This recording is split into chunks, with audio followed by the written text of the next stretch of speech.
Hi, I'm Zac. I'm a final year SMD apprentice, specialising in weld. I thought I'd put a little video together to show you what a general day in the life of a Mazak apprentice is like.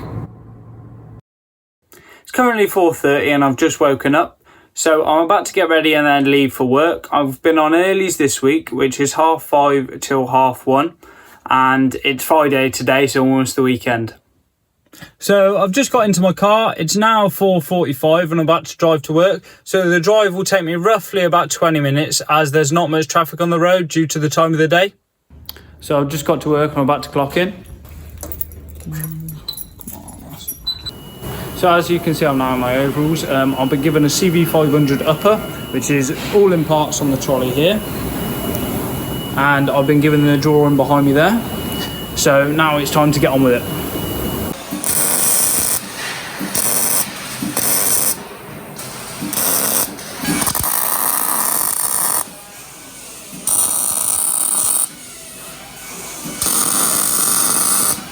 It's just gone 10 o'clock, which is my break time, so I'm just on the way to the canteen to go get some breakfast.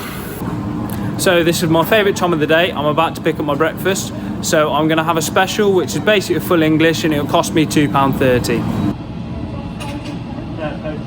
So I've just got my breakfast. As you can see, it looks pretty good. All it needs now is me to polish it off. So I just got back from break. Break's half an hour, and as you saw in the video, I had a full English breakfast. So now back to work.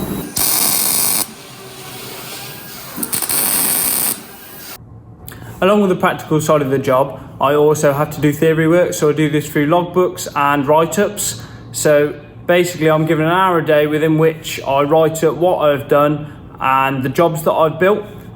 These get assessed every month and I've got a review later with my manager. I'm about to go into my monthly review. Due to the current climate, I have to do it remotely. So that's my review finished. I'm really happy with the progress that I've made, and also my managers are too, and they've set me some targets to achieve for the next month. So this is the finished job. This is the CV500 upper, and as you can see, it was all on parts on the trolley, and now I've fabricated it all together and finished it. So the machine you see behind me is the CV500, and today I've been building the left-hand upper for this. So the left-hand upper is located on the left-hand side, right behind me. So just there, and it's right on the front of the machine, so that basically means that it needs to be spot on. I'm just about to clock out as it's 1:30 on Friday, so that's me finished for the week. I'm on lates next week, which is a 2 p.m. start, and it also means that I get a 3-day weekend to relax and spend my hard-earned money. So I hope you've enjoyed this little video and it's given you a bit of an insight into what it's like to be a weld apprentice here at Mazak.